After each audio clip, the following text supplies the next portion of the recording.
Gracias, amados hermanos. Vamos a compartir entonces la palabra de nuestro Dios. En estos momentos reflexionaremos en la palabra de Dios.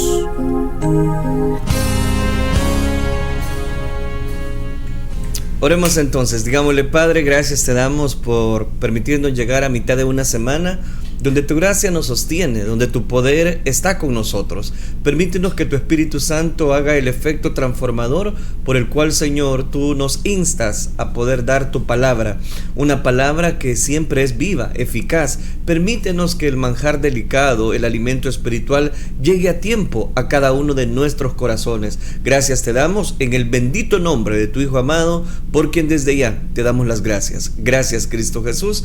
Amén, Señor, y amén. Este día quisiera hablarles bajo el tema la humildad del amor. Ese sería el tema, la humildad del amor. Hemos analizado ya 12 capítulos dentro del Evangelio según San Juan a través de este programa y hemos ya dado continuidad a reacciones precisamente que las autoridades han dado frente a Jesús. También hemos analizado algunos milagros precisamente de la vida del Maestro, de la vida de Jesús. Y también en la última oportunidad estuvimos analizando cuáles fueron precisamente cómo Israel reaccionó ante las diferentes autoridades. Esa sería la palabra para resumir los diferentes grupos que ya les di títulos, o más bien Juan ya explicó cada uno de ellos, y cómo precisamente Israel, como pueblo escogido por Dios, había recibido muchas bendiciones, y algunas de las cuales las enumeramos en la última oportunidad. También hemos hablado acerca de las bendiciones que salen a relucir inmediatamente a través de la cruz de Cristo, que Él ya ha anunciado que su hora hoy sí había llegado. Él había dado cobertura a algunos versículos diciendo que su hora aún no había llegado, pero resulta que en la última oportunidad analizábamos esa palabra, esa frase, que finalmente su hora había llegado.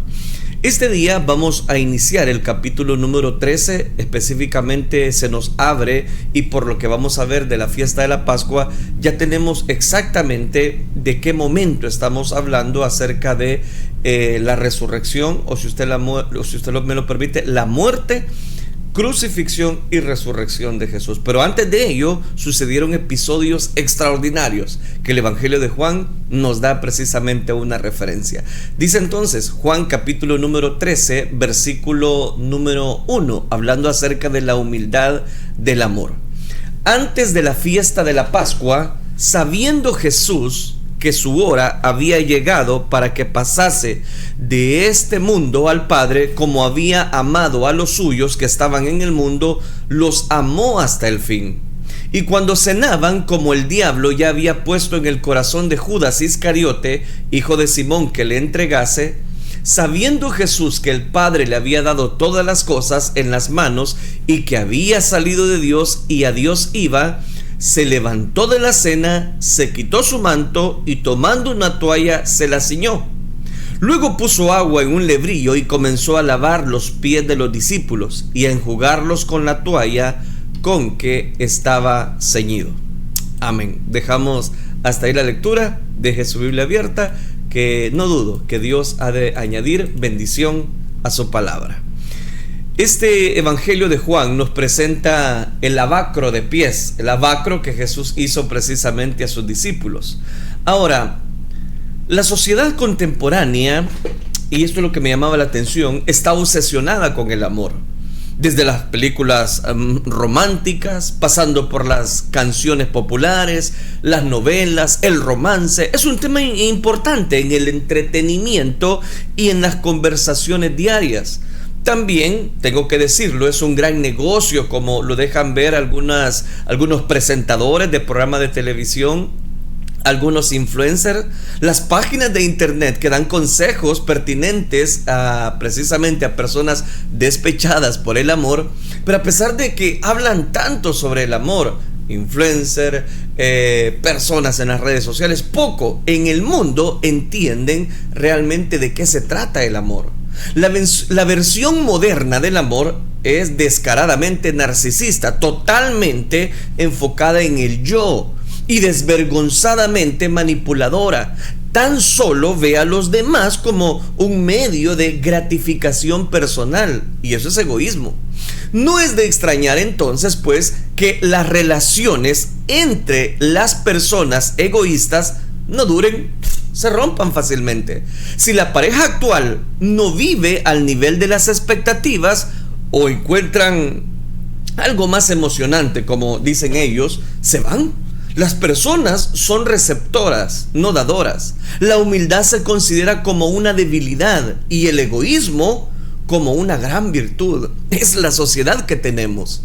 En contraste marcado con ese amor egocéntrico, la Biblia enseña que la esencia del amor es el sacrificio personal.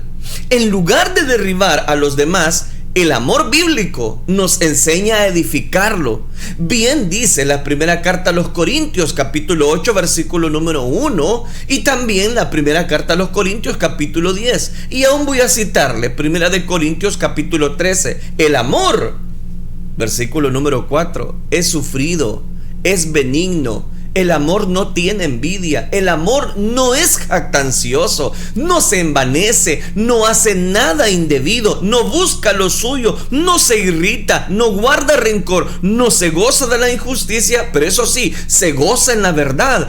Todo lo sufre, todo lo cree, todo lo espera, todo lo soporta. El amor nunca deja de ser, pero las profecías se acabarán y cesarán las lenguas y la ciencia acabará. ¿Quiere un concepto de amor? Ahí está.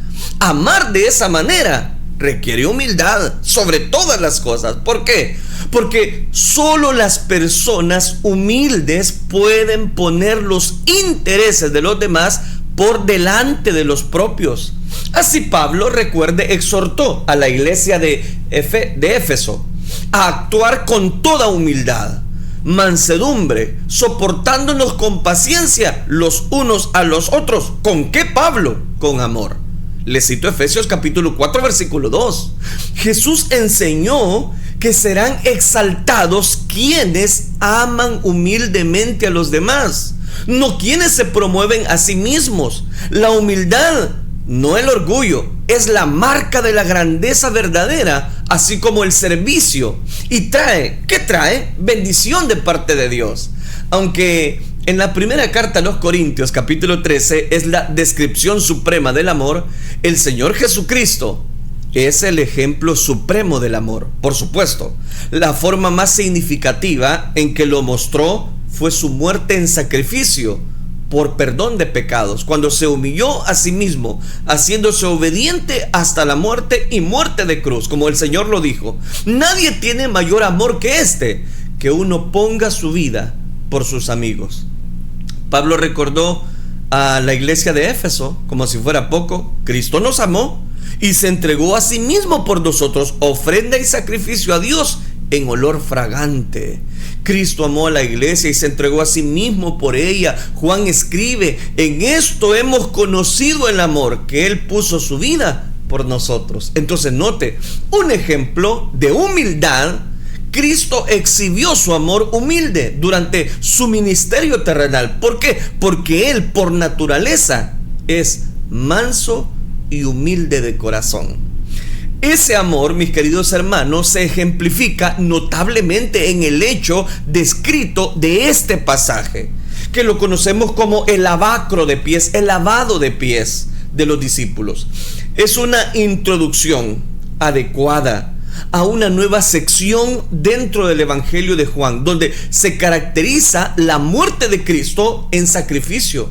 Juan había informado a sus lectores, precisamente de su Evangelio, que habría dos reacciones al Señor Jesucristo.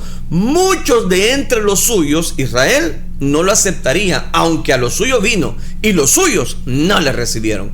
En los 12 primeros capítulos que ya hemos analizado, Juan registra la historia trágica del rechazo de Israel a su Mesías. Pero aunque la nación como un todo rechazó a Cristo, algunos individuos lo recibieron.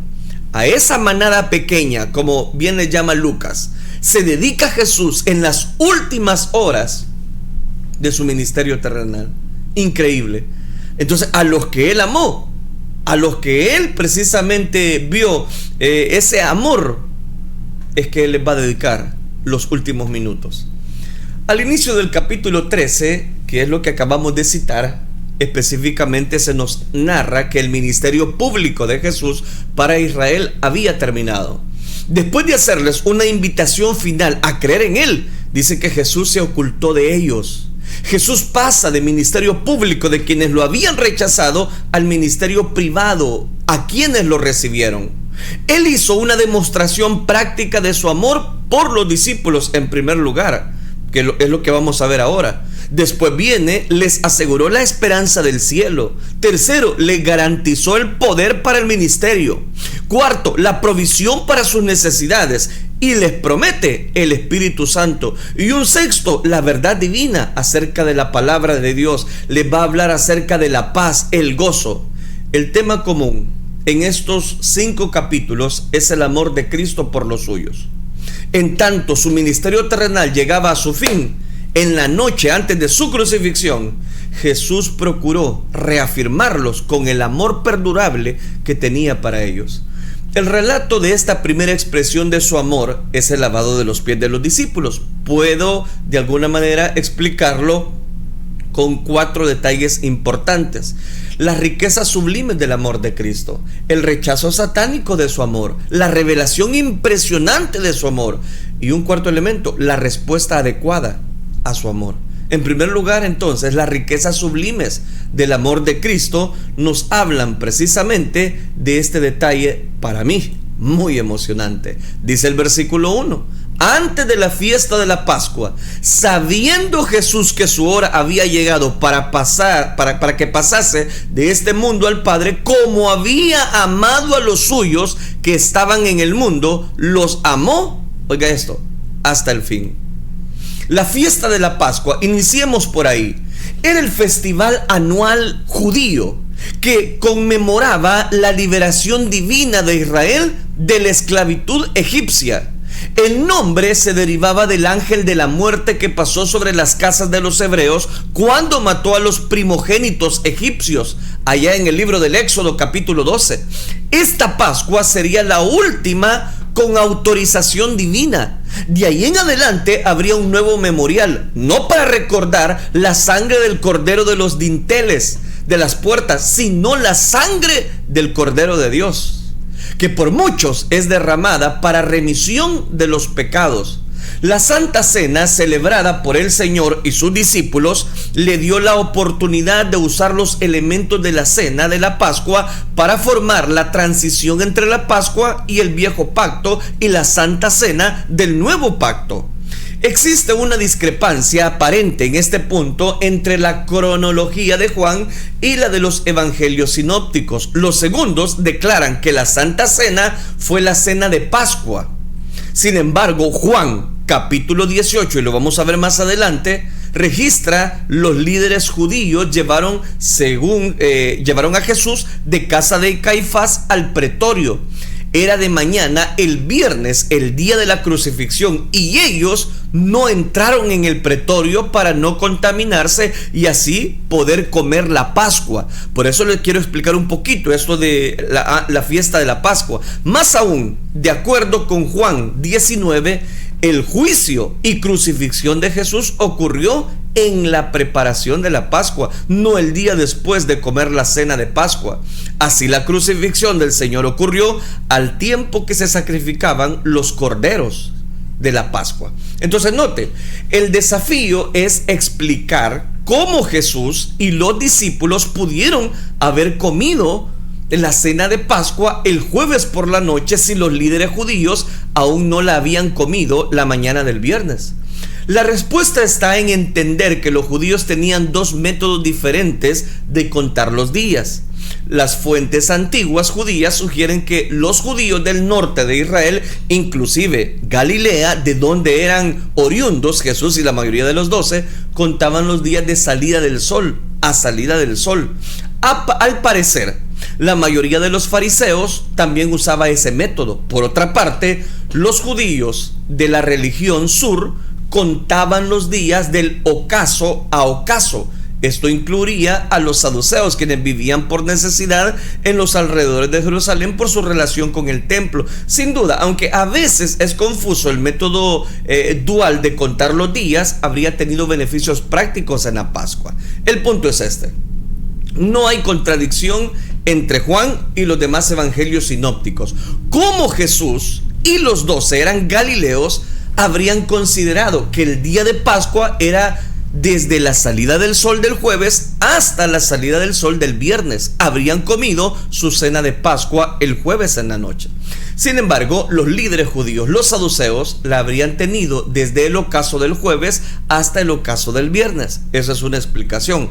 Juan repitió la declaración del Señor que su hora había llegado, y es exactamente lo que nosotros leemos en Juan, específicamente capítulo número 13, versículo número 1. La hora, su hora había llegado. Ya no era futuro como lo ha venido mencionando, que su hora no había llegado. El Señor sabía que le había llegado el tiempo para que pasase de este mundo al Padre. Él controlaba todo lo que estaba ocurriendo y nunca fue víctima de las circunstancias o de las confabulaciones del hombre.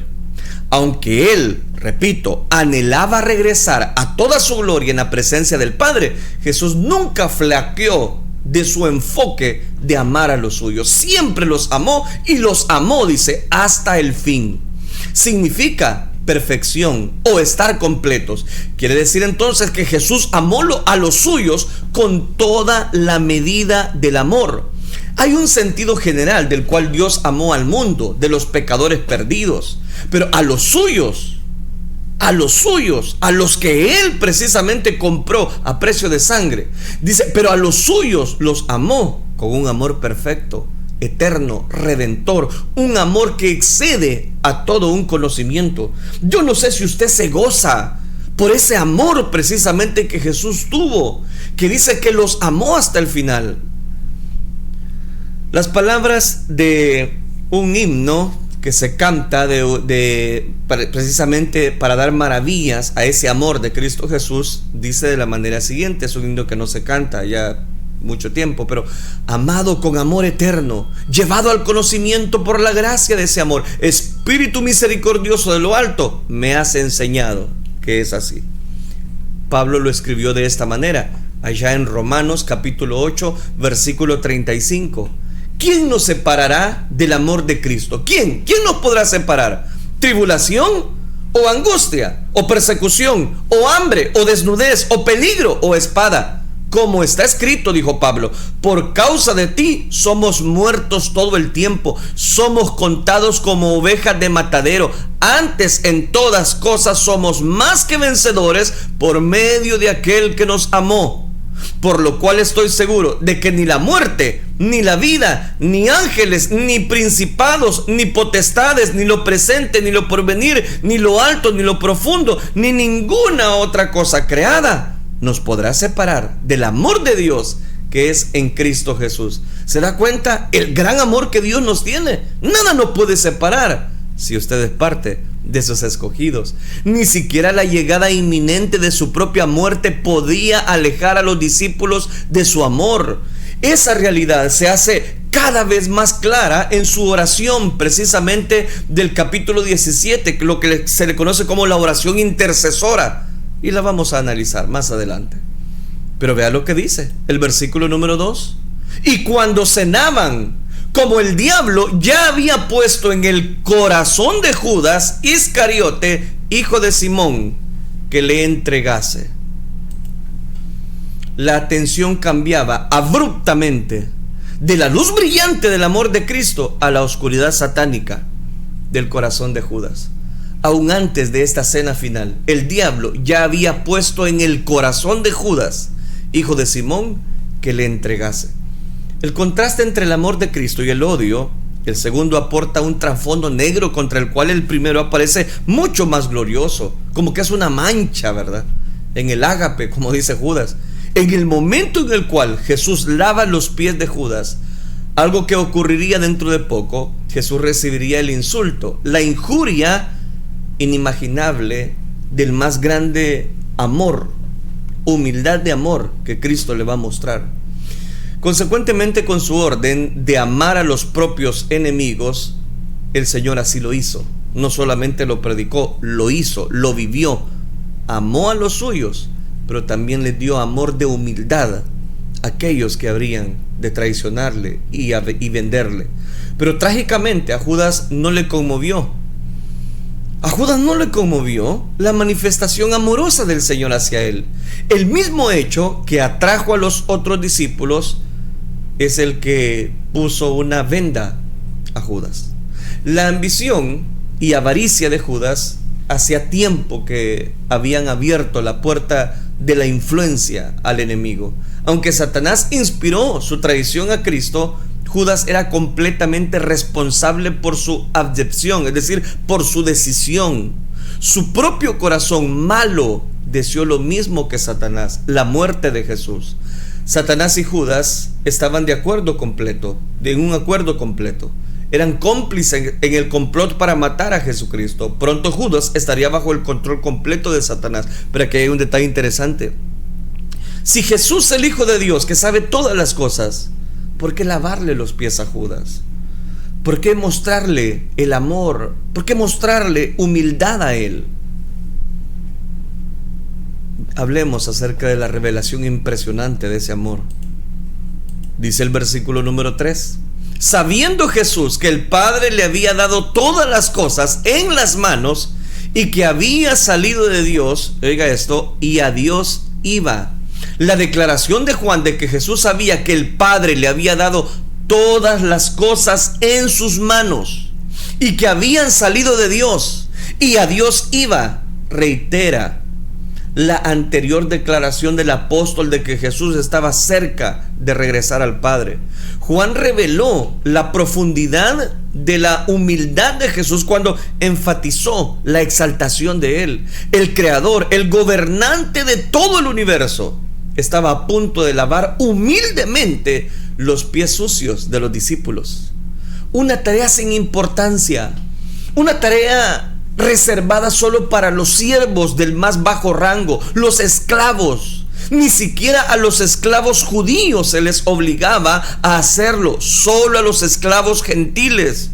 Con tanto poder y estatus a su disposición, podríamos haber esperado que derrotara al diablo en una confrontación llamativa, intensa, inmediata, y que dejara devastado a Judas con una ráfaga imparable de ira divina. Pero Dios no quiso eso.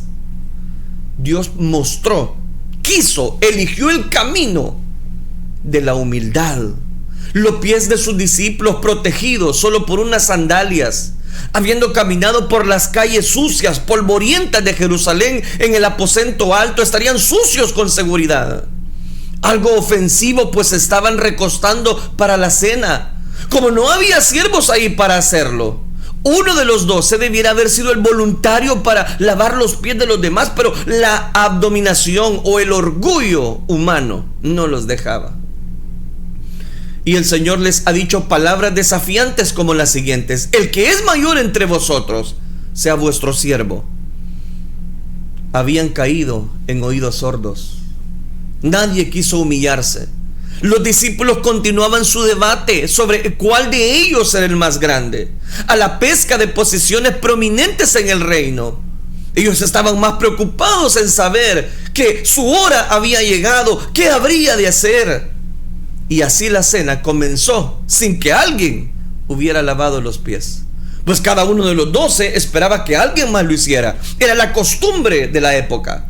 Finalmente, una muestra sorprendente de humildad, que también fue una fuerte reprensión de la ambición orgullosa de los discípulos, el Hijo de Dios encarnado, dice el versículo, que se quitó, se levantó de la cena.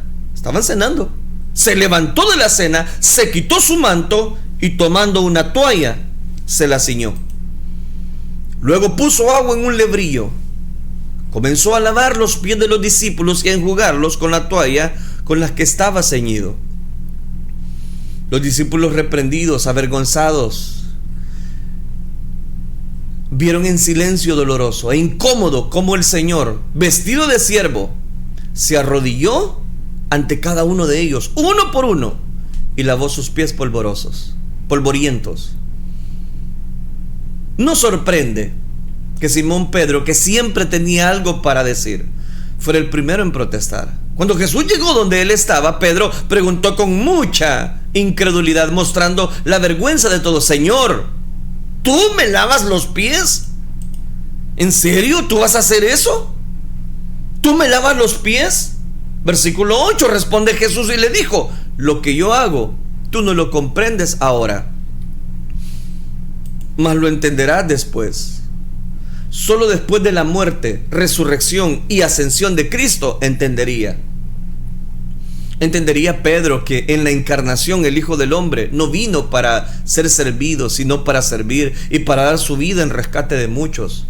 Muchos años después, Pedro exhibiría su conocimiento ante esta verdad en su primera carta petrina, capítulo 1, versículo 18: sabiendo que fuisteis rescatados de vuestra vana manera de vivir, la cual recibisteis de vuestros padres, no con cosas corruptibles como oro o plata, sino con la sangre preciosa de Cristo, como de un cordero sin mancha y sin contaminación. No, hombre, hermano, interesante. Como ya lo había hecho antes, Pedro supuso precipitadamente que podía decir al Señor qué hacer cuando declaró precisamente con firmeza: no me lavarás los pies jamás. Jesús le responde, versículo 9: si no te lavare, no tendrás parte conmigo. Le dijo Simón Pedro: Señor, no solo mis pies, sino también manos y cabeza. Pero las palabras del Señor también significan que solo tienen relación con Él aquellos que Él limpió. El lavado es una metáfora bíblica común de una limpieza espiritual, y Jesucristo solo lava y une a Él en vida eterna a quienes depositan su fe en Él como Señor y confiesan sus pecados. De acuerdo con su naturaleza impulsiva, Pedro saltó inmediatamente al extremo opuesto: Señor, no solo los pies, sino también las manos y la cabeza. Aunque tal vez Pedro no entendió a qué se refería Jesús y pensó que le estaba hablando de lavarse físicamente, él quería todo lo que fuera que el Señor lo está ofreciendo, continuando su aplicación espiritual del principio de lavarse. Jesús le dijo a Pedro: el que está lavado no necesita sino lavarse los pies. En términos físicos, quien ya está lavado no necesita bañarse de nuevo para que se ensucie los pies. No necesita sino lavarse los pies porque ya está todo limpio. Entonces Jesús aseguró a los discípulos que estaban limpios porque ya habían experimentado la limpieza de la redención, aunque tal cosa no era cierta por todos ellos. Había una excepción notoria, y por eso Juan lo ha mencionado. Como el Señor sabía quién le iba a entregar, Jesús le dijo: el que está lavado no necesita sino lavarse los pies, pues está todo limpio. Oiga, qué interesante. A eso me refiero específicamente cuando el Señor tiene claro, voy a decirlo, el tema de la humildad. A Jesús no le importó. A Jesús no le tomó por sorpresa la traición de Judas. Mucho antes de aquella noche ya había dicho sobre él: no os he escogido yo a vosotros los 12 y uno de vosotros es diablo. Todos los aspectos de la muerte de Cristo, la traición de Judas, inclusive eran parte del plan predeterminado de Dios. Vamos al siguiente elemento: la respuesta adecuada al amor de Cristo. Así que después que les hubo lavado los pies, tomó su manto, volvió a la mesa y les dijo: ¿sabéis lo que os he hecho? Vosotros me llamáis maestro y señor, y decís bien, porque lo soy. Pues si yo, el Señor y el Maestro, he lavado vuestros pies, vosotros también debéis lavaros los pies los unos a los otros. Como ejemplo os he dado. El siervo no es mayor que su Señor, ni el enviado es mayor que el que le envió. Ni sabéis estas cosas. Si sabéis estas cosas, bienaventurados seréis si las hicieres. Habiendo lavado los pies de los discípulos, tomó su manto, volvió a la mesa y le enseñó una lección que quería que aprendieran. Las verdades descritas en los versículos 7 al 11, la humillación de Jesús en primera sale a relucir. La limpieza permanente de la justificación frente a la limpieza diaria de la santificación. Aunque de gran importancia, no eran las verdades principales que el Señor buscaba comunicar. El principio más importante que Jesús quería enseñar a sus discípulos era la trascendencia de la humildad y el servicio en amor. Esto es claro, ¿por qué? Porque les dijo: ¿sabéis lo que os he hecho? Vosotros me llamáis maestro y Señor, y decís bien, porque lo soy. Pues si yo, el Señor, dice, y el Maestro, he lavado vuestros pies, vosotros también debéis de practicar este significado, la humildad. Esta era una lección crucial para los discípulos que reñían constantemente sobre quién era el más grande de todos. Si el Señor de la gloria estaba dispuesto a humillarse, a asumir el papel de siervo más bajo, ¿cómo podían hacer menos los discípulos? Una vez Jesús les preguntó: ¿por qué me llamáis Señor, Señor, y no hacéis lo que yo os digo? Aquí estaba diciendo en realidad: porque me llaman Señor, Señor, y no siguen mi ejemplo. A partir de este pasaje, algunos argumentan que lavar los pies de los discípulos es una ordenanza de la iglesia junto con el bautismo y la Santa Cena. Pero Jesús dijo: porque ejemplo os he dado, para que como yo os he hecho, vosotros también hagáis. No dice lo que yo os he hecho. Más aún, hay que tener cuidado, porque todavía lo practican, sobre todo en los monasterios. Pero esto no es una institución. El Señor estaba hablando de hacerse humilde, de tomar la posición de esclavo. O sea, la humildad en amor. Ningún siervo se atreve a considerar que su tarea está por debajo de él cuando su maestro la ha realizado. El pensamiento con el cual concluye el Señor: si sabéis estas cosas, bienaventurados seréis si las hiciereis, refleja la verdad bíblica sobre la cual la bendición sigue a la obediencia. Las palabras de apertura de los salmos enfatizan esa verdad. Se lo voy a decir de esta manera, versión NBI, el Salmo 1: dichoso el hombre que no sigue el consejo de los malvados, ni se detiene en la senda de los pecadores, ni cultiva la amistad de los blasfemos, sino que en la ley del Señor se deleita. De día y de noche medita en ella. Es como árbol plantado a la orilla del río, que cuando llega su tiempo da fruto, y sus hojas jamás se marchitan. Todo cuanto hace prosperará. El Salmo 119 declara: dichosos los que van por caminos perfectos, los que andan conforme a la ley del Señor. Bien declaró Salomón, el sabio Salomón, en Proverbios 16: el que atiende a la palabra prospera. Dichoso el que confía en el Señor. Jesús también declaró: mi madre y mis hermanos son los que oyen la palabra de Dios y la hacen. Más adelante, en el Evangelio de Lucas también afirma: antes bienaventurados los que oyen la palabra de Dios y la guardan. Este pasaje revela una forma especial de que los creyentes pueden obedecer y recibir su bendición siguiendo el ejemplo de su Hijo. El que dice que permanece en Él debe de andar como Él anduvo. Servir a otros en la humildad del amor es imitar a Cristo. Tengo que cerrar por cuestión de tiempo. 3 cosas. Número 1, el Señor nos dio ejemplo que el camino a elegir no es el camino de la grandeza, no es el camino de la popularidad, es el camino de la humildad. El amor sobre todas las cosas no debe solamente de decirse, debe expresarse, pero mostrarse el amor.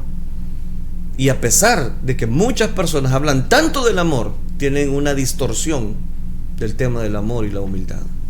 Tercero, cada uno de nosotros somos responsables de poder dar cobertura a mostrar, como dijo Jesucristo: por sus frutos los conoceréis. Que el Señor nos ayude, hermanos, a reflejar no popularidad, sino bendición, humildad y amor a nuestros prójimos. Oremos al Señor. Padre, gracias te damos. Gracias te damos por tu palabra. porque sabemos que en ella encontramos, Señor, el beneplácito de nuestra perfecta voluntad. Gracias por mostrarnos, Señor, el camino del amor, ese camino aún más excelente. Gracias, Dios mío, por mostrarnos que la humildad sobre todas las cosas es la que nos lleva a la grandeza. Ayúdanos, te lo ruego. Ayúdanos a buscar siempre mansedumbre, humildad, que la egolatría, Señor, no quiera apoderarse de nosotros. Permítenos que, así como hemos recibido ejemplo en tu palabra, en tus hechos, en tus acciones, así también nosotros accionemos en base al amor. Todo esto lo pedimos en el bendito nombre de tu Hijo amado. Desde ya te damos gracias. Gracias, Cristo Jesús. Amén, Señor, y amén.